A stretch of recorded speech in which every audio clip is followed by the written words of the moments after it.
at the end of the day, PassionFlix and everything to do with our company is focused on love, connection, communication, and compromise. Those are the things that we want to really get out there to make sure that people focus on love.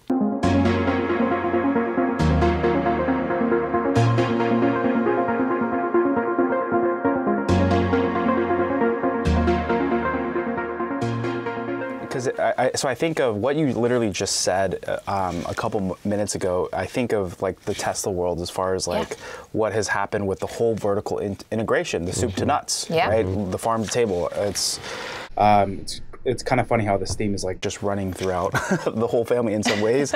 But at what point when you were directing and starting to producing these films did you have this bigger vision to create the PassionCon and all of these other experiences, and then now creating music and potentially even book writing?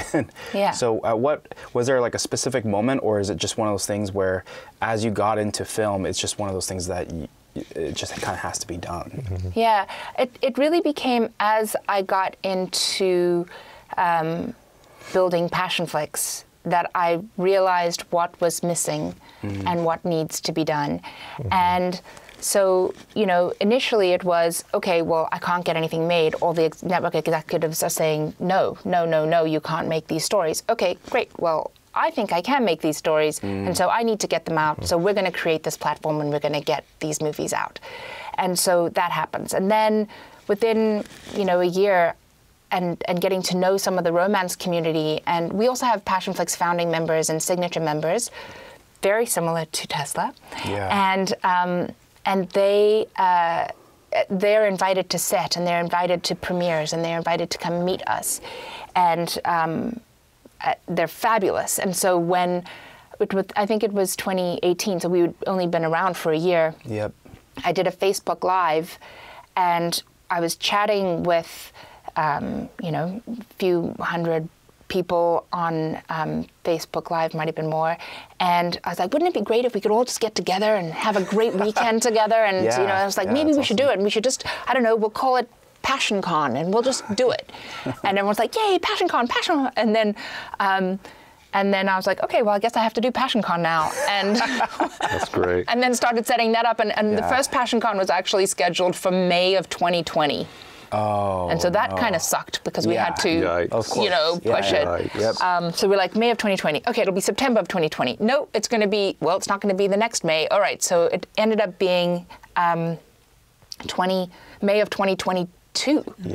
As soon as we could do it. It was May of 2022. It's how long we had to hold. And all of these people had paid to come to PassionCon, and the hotel had our deposit, and we were just waiting for things to open again.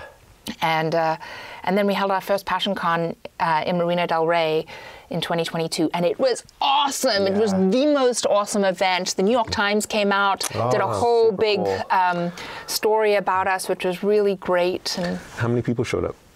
We only invite a small amount, so we invited 200 people. The last one we invited 250. So it's very intimate. We will start to increase numbers slowly, but we want to make sure that each time it's enough for the people who come to have a moment to meet me, to meet the actors, to meet the authors, and not feel like they're being shuttled, or this is not an event for them, or they didn't get an opportunity to meet somebody. So we'll slowly start. I think we might do 300 for the next one, because we know how to sort of make sure that things are maneuvered around. Do you ever envision growing it to be something like Comic-Con or Burning Man for the romance novel? I do take Burning Man as my inspiration for this, by the way, because I do think it has the potential to be like an awesome Burning Man. Burning Man is like 7 days. And it's also, I liked early Burning Man. I was at Burning Man when there were 16,000 people, and that was great. And now it's Burning Man with 70,000, 80,000 people, and it's still great, but it's different experience. It's so different and so much, and so it can be a little overwhelming. So 16,000 sounds good. We'll do 16,000 for 7 days. That sounds great. No, I think there are a lot of book conferences that have about 3,000 people in them, and those are good. And so I think if we can sort of spread it out over a number of days, schedule time so that people who want to see certain authors can see them at certain times specifically, because when you come to an event and you want to meet one particular author, when there are long lines to meet that author, it's really painful, and it makes your event just miserable. Yeah. So, so to me, I'm like, I need to figure out how I can create like sort of the fast track, the Disney fast track for meeting authors, and schedule it on time. So we have our own little con as well. Oh, you do? Yeah, we call it X Takeover. It's in San Luis Obispo. We call it kind of like the Burning Man for Tesla owners and enthusiasts. Okay. So didn't my mom? She was there last year. Yeah, it was so this year we kind of rebranded it, but last year was the Tesla Takeover. Yeah. And then this year we kind of branched because, I think a lot of Tesla owners are interested in SpaceX as well. Yeah, so we call it the X Takeover, which means everything. Sure. So this past year, actually, Elon showed up for about an hour. And, that's amazing. But yeah, it's really, we had about 1,600 people this past year.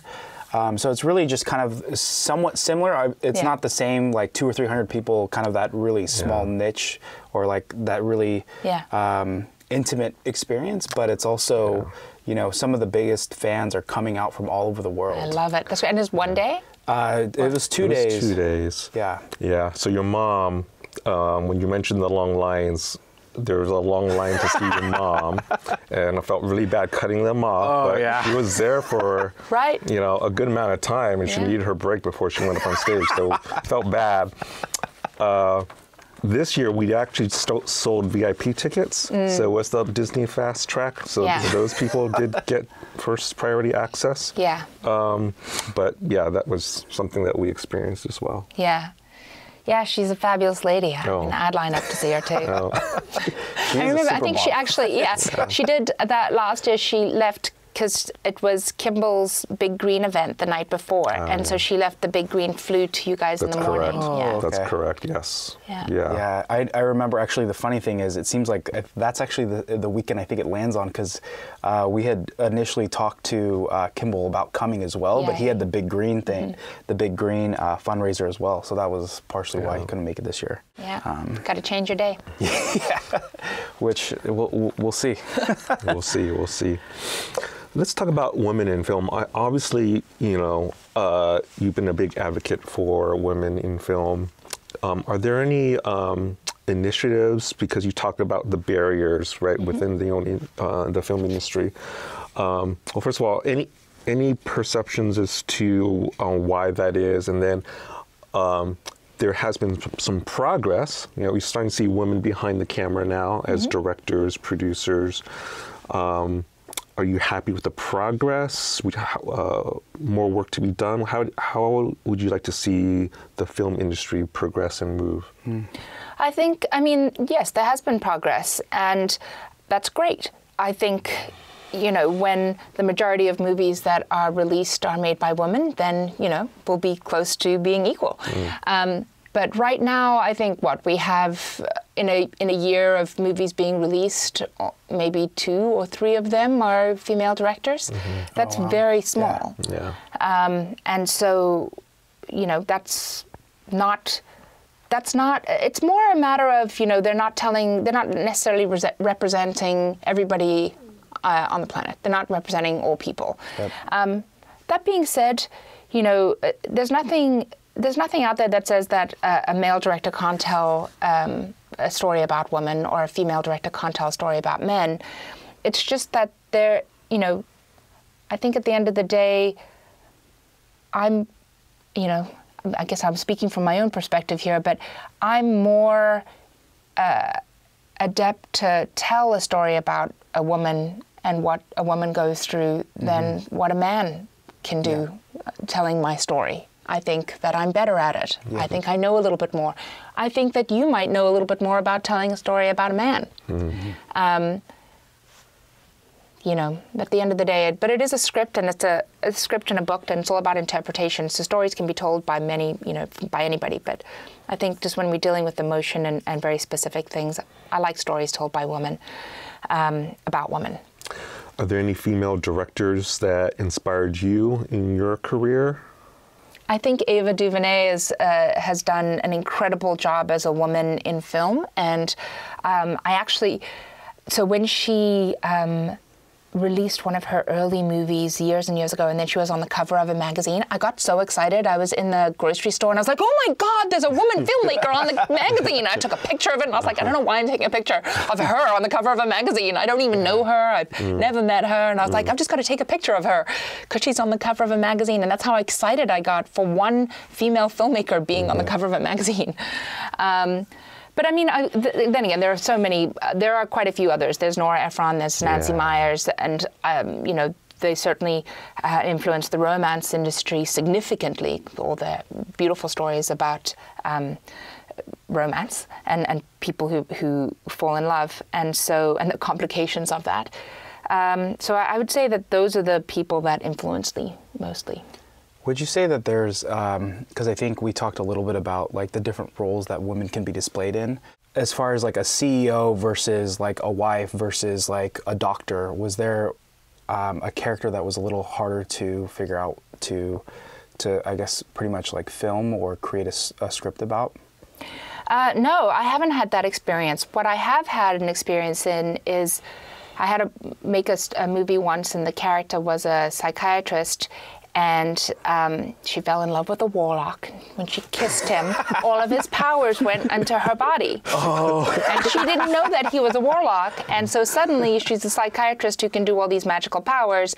And so she was like, something's wrong with me. I am a crazy person. Mm-hmm. And the company that I was making it for said, you can't make her a psychiatrist. Women won't be able to relate. You have to make her a teacher so that women can relate to her. Okay. And I was like, I'm pretty sure that woman can relate to a psychiatrist. They'll be fine. Also, she needs to analyze herself. She thinks she's going crazy. And so it's not that it's hard to make a story about women in a specific role. It's hard for other people to accept that women can be in any role.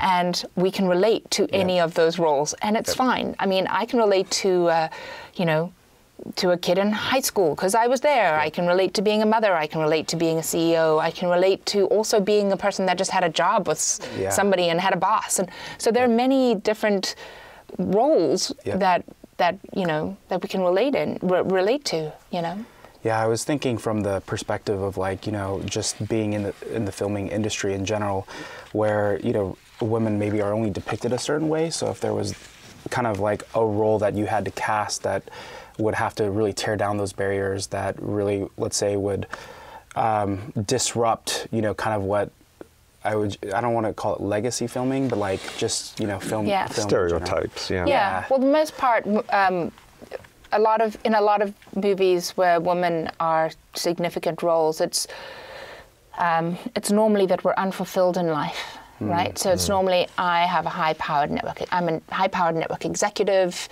in New York, but I'm unfulfilled in life until I move back to a small town, learn how to bake a cupcake and meet the carpenter next door. And then I'm like, this is the life for me. Or, there are a lot of those types of stories, or and those, there's nothing wrong with it. It's sometimes adorable and cute, and I like to see those movies too. But it's, so saying that that's not who we are. We are not unfulfilled in life because I'm a network executive in New York City, and I can find love in New York City. Or I can find my love in that small town and take him back to New York City. But I think that I think the stereotype that we have to break is that women are unfulfilled in life. And that's a hard one to break.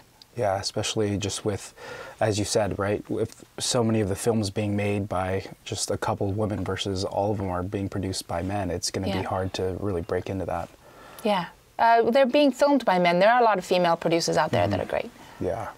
Yeah, I think it's, even when I think of electric vehicles, when they first came into the gas industry, it was just a lot of stereotypes. I mean, even now, just dealing with, most people think of a Prius when they think of an electric vehicle. They do. And that was my first electric vehicle before Tesla. Yeah, we saw you pull up in your Model X. That's signature red, too. Signature red. I think it's number 216. Oh, wow. Yeah, I do like that car a lot. Yeah, no, it looks beautiful. Thank you. Yeah, it's good. Actually, this color here actually looks like it a little bit. It is the color of PassionFlix. It is, I feel like, so PassionFlix was before that signature red color, and so I feel like they took it from me. They probably did. I mean, that's probably what happened, right? They're like, damn, that was a good color. We should use that one. You should have them rename the color. Just call it PassionFlix Red. I will. I'll see what I can do. How do you choose the right director for your movie? So I'm also a director. Yeah. And if it's up to me, I would direct all of these movies. Yeah. But I don't have that kind of time, unfortunately.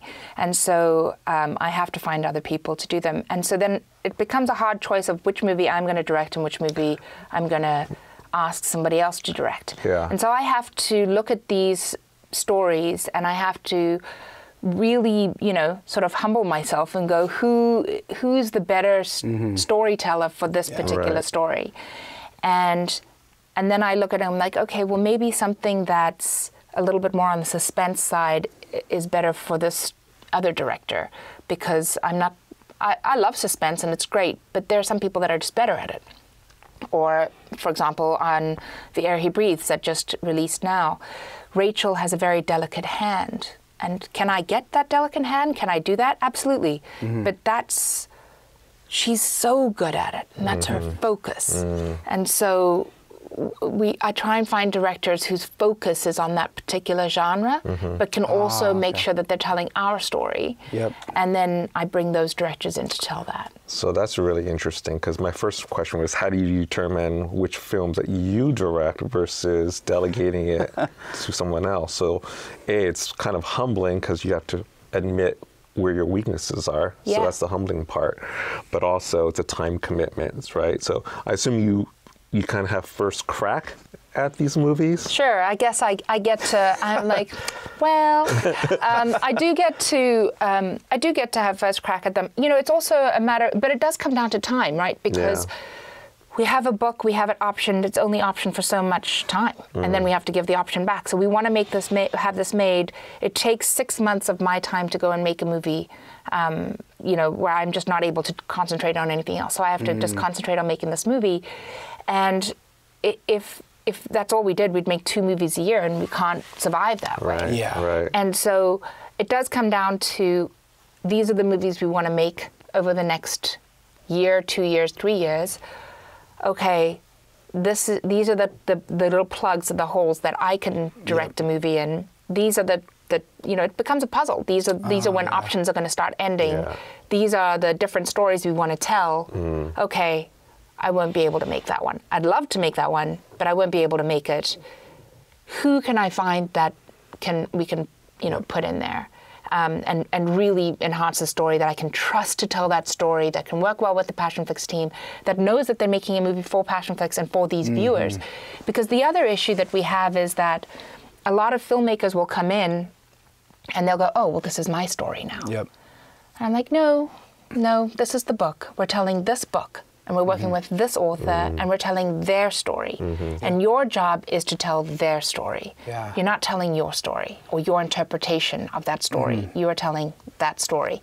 And so we've had some clashes with filmmakers because they're like, no, I feel like I could make it better. And I'm like, but you cannot, because you are not the writer. Yeah. And your dialogue, your actions, your whatever you think can enhance the script is it's not going to happen. It just won't happen. We are only telling this story. And also, they're not that good. Do you have like a Rolodex of go-to people for directors, and are you also constantly harvesting new talent or looking for new talent? Both of those things, yes. So we have a few directors that we love to work with, and each time we take a chance, maybe only like once a year, I'll take a chance on a new director, and it's wonderful if they actually succeed. And we do everything we can. I was like, please succeed, please succeed, please succeed.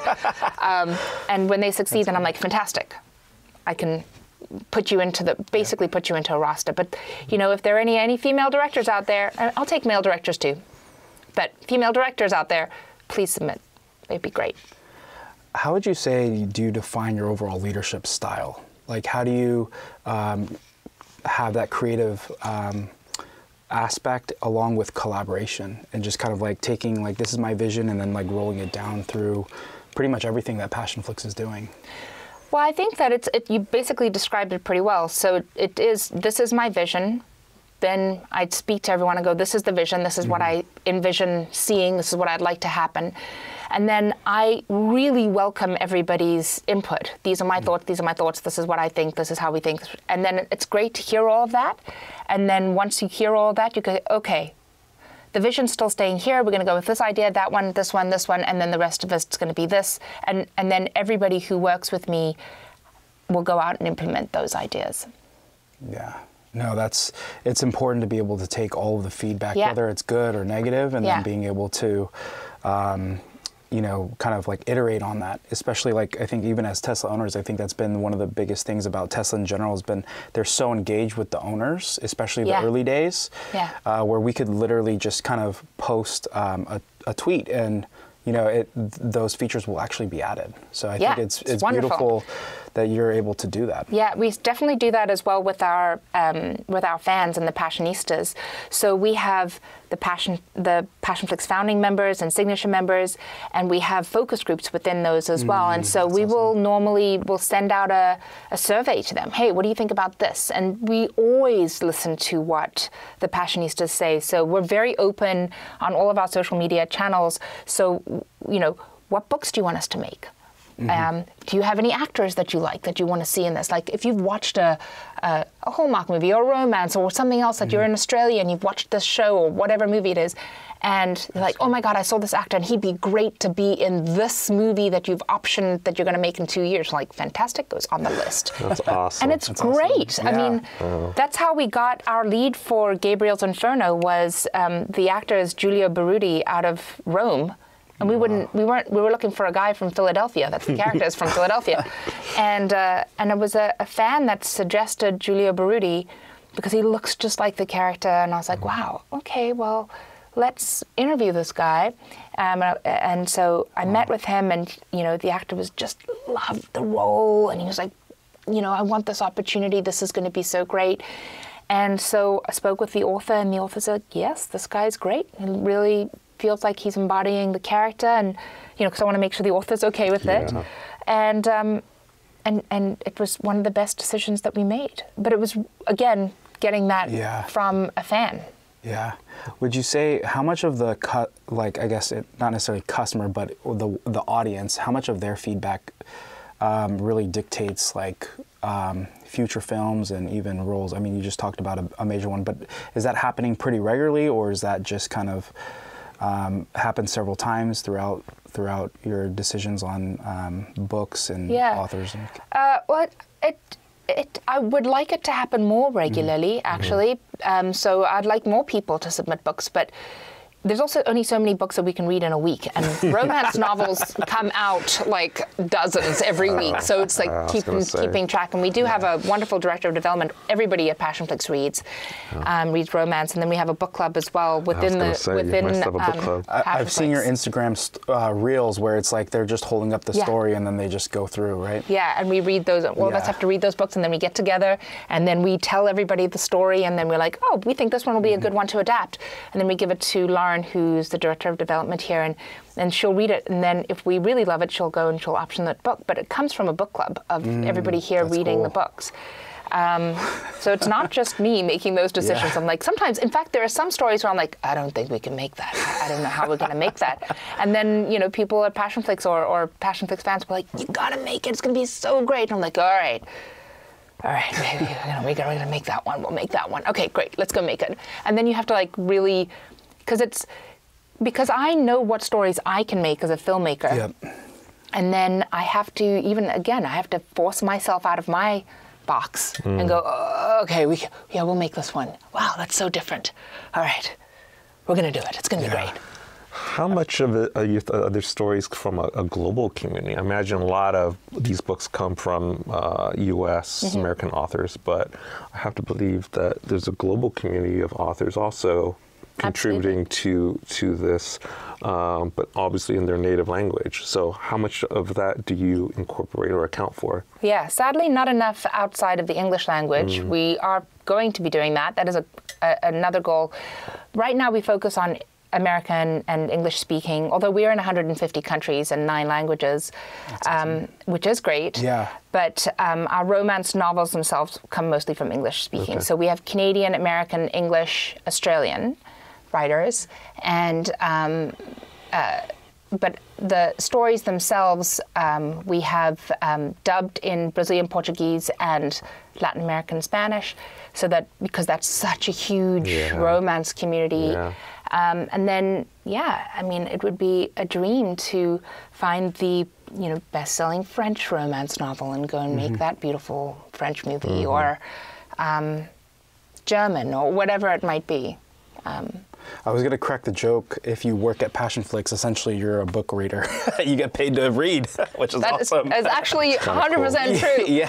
Because even on book club, when you hear, it's not go and read this book on your own time. It's like if you want to read it at work, that's totally fine. That's pretty cool. Awesome. Go and read this book. Great perks. Yeah, exactly. Cool. We have to watch movies as well on company time. We have to watch movies. I love it. You have to subscribe to all of these different streaming services, so you can watch what they're watching. Yep. So you can turn on the screen here and we'll be like, I think we should watch a movie. We just went to go and watch, as a company, we went to go and watch It Ends With Us because Colleen Hoover is a romance novelist. And so we're like, we got to support. So off we went as a company on, That's cool. On a Friday, on the day that it came out, and go and watch it as a team. Yeah, no, awesome perks, especially supporting the industry and just kind of, really and our authors. Yeah. Yeah. Yeah. You started off a little series called Tosca Talks. Yes. Tell us a little bit more about that. How that come about? Well, Tosca Talks came about actually because Ali Whitaker, who's my head of marketing PR, she was like, I think that the fans would really like to see you chatting with authors. And I was like, oh, and I think it's because every time we go and make any of these stories, I have a great relationship with the authors because I spend so much time with them. So we're hanging out, we'll, do different things, have dinners, hang out at their house, meet their family. And readers don't have that relationship with them. They don't know what these authors are like in their regular lives. And so we're like, okay, well, let's do a show where I go and I talk with all these authors and spend days with them, and we can film everything. And so with Tosca Talks, it's Tosca Talks with this author, with that author, whatever it is, and I go and spend a couple of days in their hometown with their families, and for the most part, these authors, I think, take this opportunity to really find as any way possible to embarrass the hell out of me and put me in the most awkward situations. And I'm in it. I'm in it to win it. So I have experienced a lot of things that I'm just not like. J.R. Ward, she had a SWAT team come out and teach me how to shoot all sorts of giant guns. I had this huge gun. I'm lying on the ground. The whole SWAT team, and because she did SWAT team training for this, she's the one that did the vampire novels that we're doing. And so she had a whole big SWAT team training. I was like, oh my god, here we go. So I've done that. I've done, axe throwing, paddleboarding, and crab fishing, and I'm not a sporty person at all, but I played sports with some of the authors' kids who are very sporty people, and I'm like, okay, I'll play sports. And I cheat and win. That's basically the only way I can play sports because I'm not a sporty person. So it's just really fun. And then I think it's also great because the fans of these authors who get to watch them in their environment, they really get to know them and how funny and quirky and interesting they are, and their families and stuff. So it brings to reality the person, the author, and then even yourself in it. Yeah, exactly. So they're not just this person that's behind the book or behind a desk signing their book and then they never see them again, and they don't know who they are. Yeah.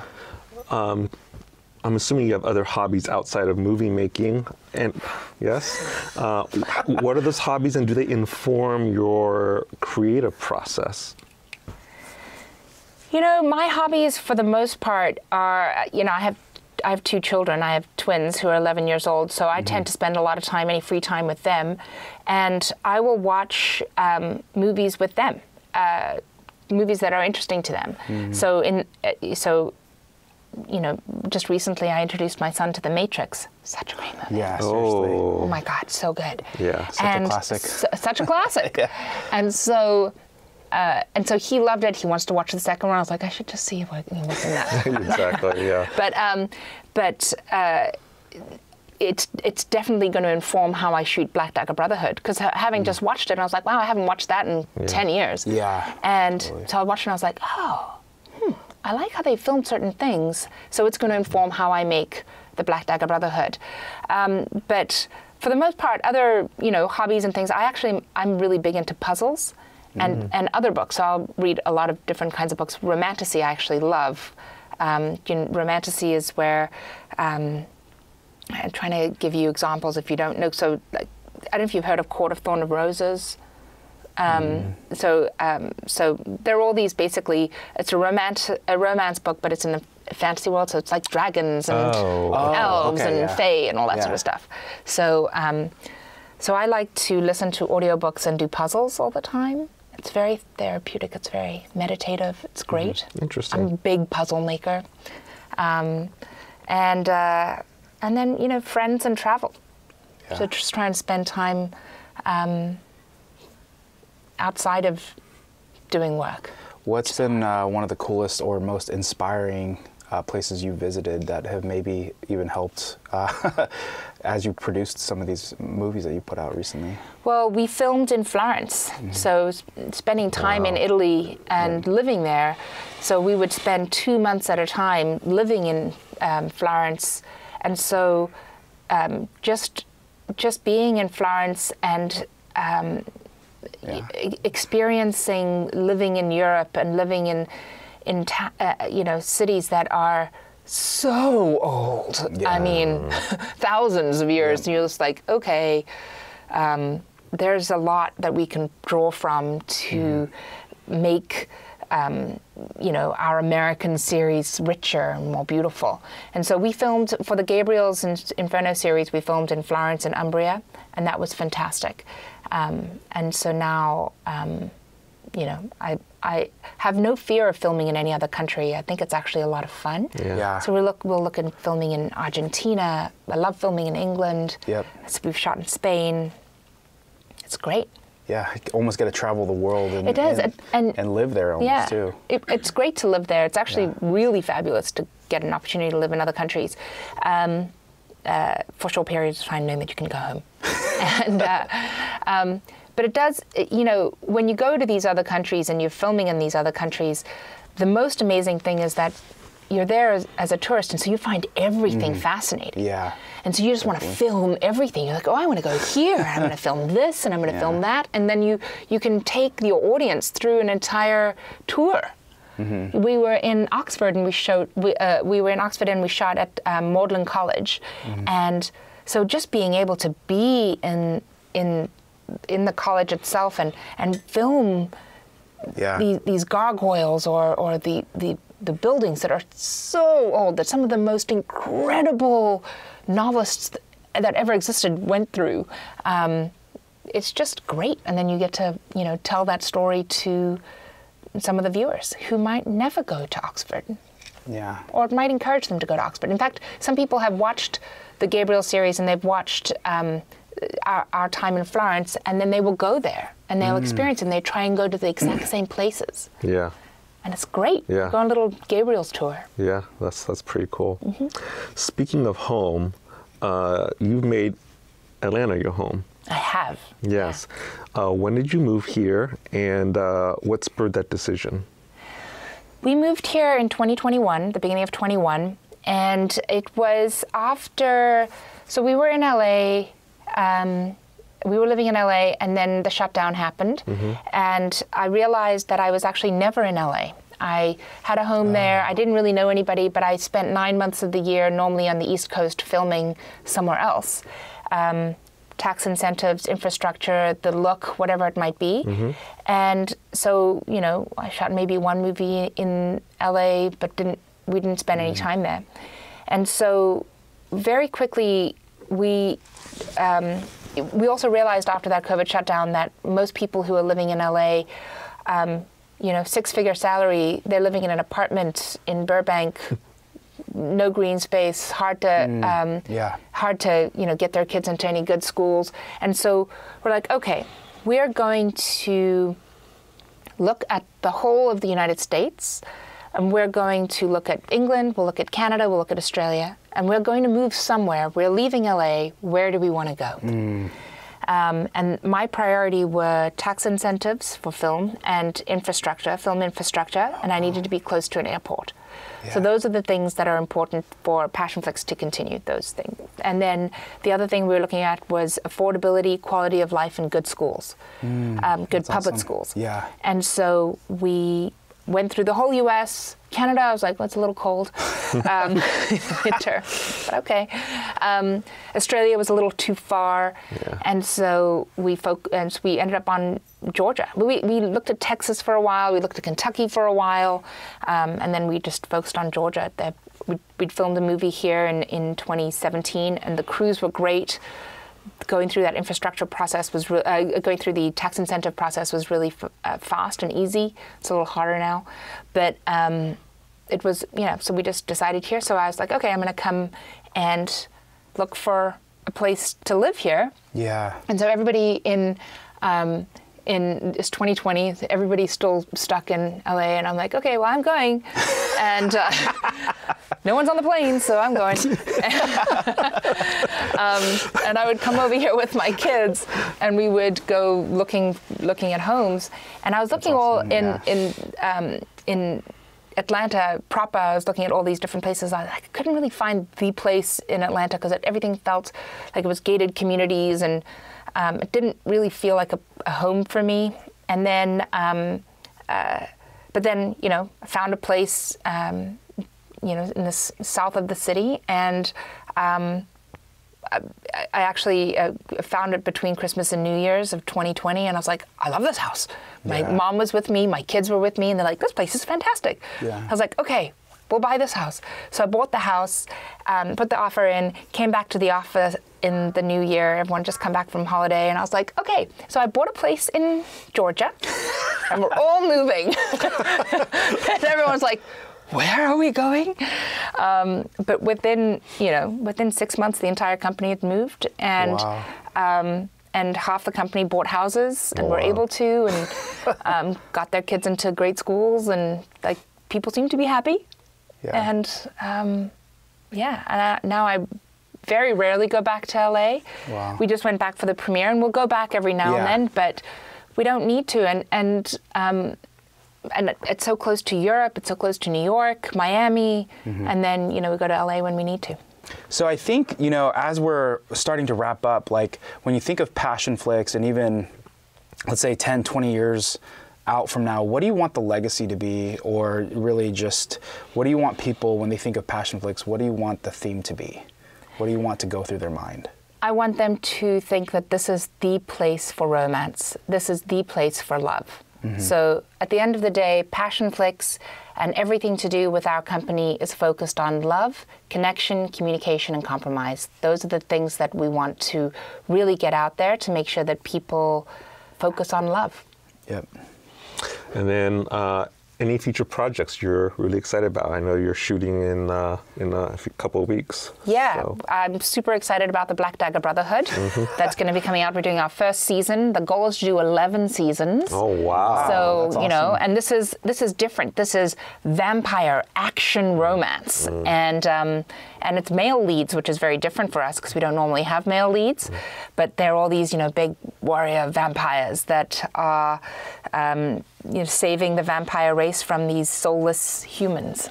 So if you're 6'1" and up and think that you have that warrior build, Open casting call. Yeah, send it over.